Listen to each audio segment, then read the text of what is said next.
Welcome, and you come to the World Program today. Today's newsletter will have the following main news. India to deploy naval task force into South China Sea and beyond. Thailand sends COVID patients home on trains as virus cases and deaths mount in the capital. Civilian casualties in Afghanistan hit record high amid U.S. withdrawal, UN says.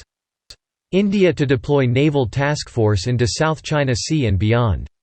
The warships will depart India early this month, the Defense Ministry statement said, without giving a specific departure date. The task force, which includes a guided missile destroyer, guided missile frigate, anti-submarine corvette and guided missile corvette, will participate in a series of exercises during the 2-month deployment, including the Malabar 2021 naval exercises with U.S., Japanese and Australian forces.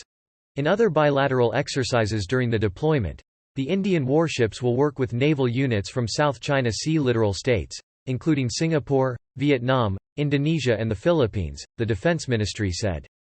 The Indian statement said, these maritime initiatives enhance synergy and coordination between the Indian Navy and friendly countries, based on common maritime interests and commitment towards freedom of navigation at sea.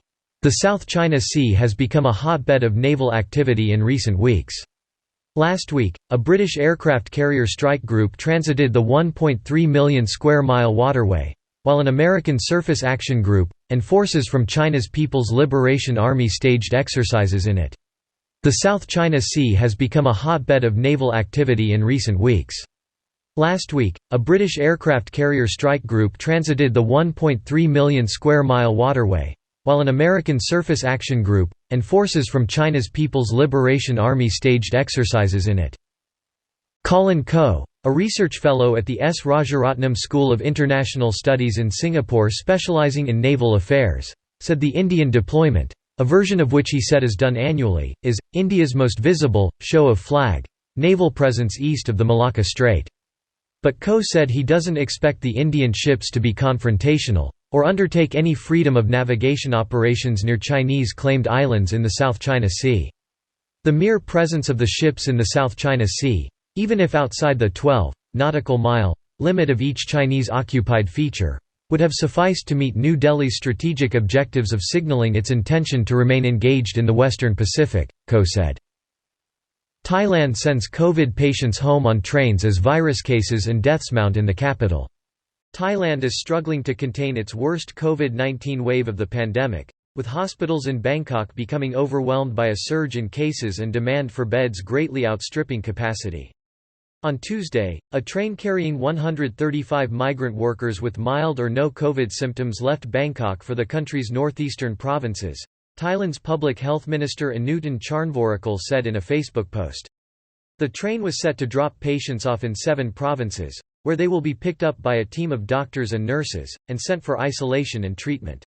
On Wednesday, the Southeast Asian nation reported 16,533 COVID-19 cases, its highest single-day number of new infections, and 133 new deaths, according to the country's COVID task force CCSA. In total, there have been 543,361 confirmed infections and 4,397 fatalities from the virus.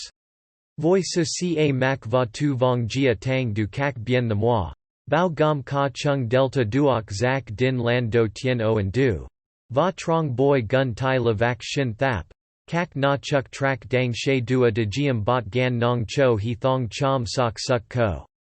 Tai tu du. Noi hung chu nu ca ben moi. Kak na chuk trak ko ke hoch choyan doi 15 toa tau cho kak ton ko so kash li kong dong cho kak ben nyan COVID-19 dang cho juong ben. Thong dak Bangkok aswin kwanmuang cho be at home tu ba.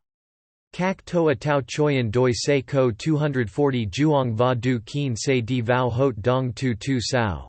Meanwhile, the Bangkok Metropolitan Administration has announced more community isolation facilities will be set up in each of the capital's 50 districts to receive COVID-19 patients who cannot isolate at home.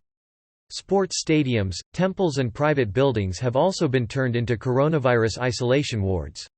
As Thailand tries to ramp up its vaccine program, Nakhon said the country will join the global vaccine sharing program COVAX, with the first doses expected to arrive in the first quarter of 2022. Meanwhile, 5 million doses of Moderna have been purchased, and 3.9 million are expected to arrive sometime this year. AstraZeneca also promised to deliver 61 million doses of its vaccine, of which 11.3 million doses have been delivered to Thailand. Details of the agreement and timeframe have not been released. People in 13 provinces severely hit by the Delta variant are being given priority vaccination, the CCSA said. And a new round of mass vaccination in Bangkok will start on August 1, after vaccines of those aged 60 and above have been completed.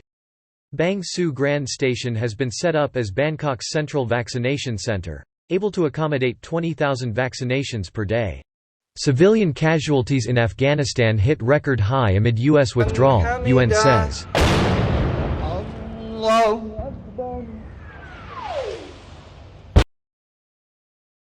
Civilian casualties in Afghanistan reached record levels in the first half of 2021, the United Nations warned Monday, noting that deaths and injuries spiked markedly from May when the United States and its allies began withdrawing troops from the country.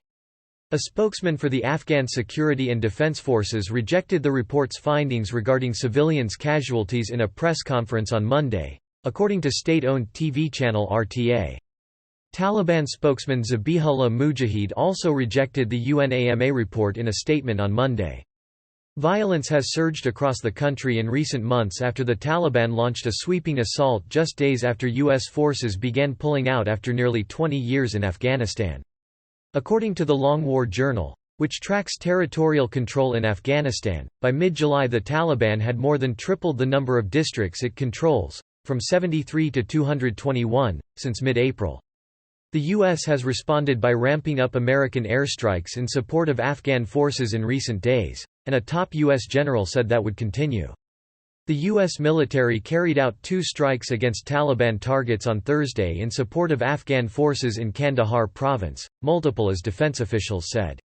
3 of the last 4 strikes by the U.S. targeted captured equipment, one defense official said, including equipment transferred to Afghan forces that the Taliban then captured as it advanced throughout the country. The United States has increased airstrikes in the support of Afghan forces over the last several days, and we are prepared to continue this heightened level of support in the coming weeks if the Taliban continue their attacks, General Kenneth McKenzie, head of U.S. Central Command, told reporters in Kabul on Sunday.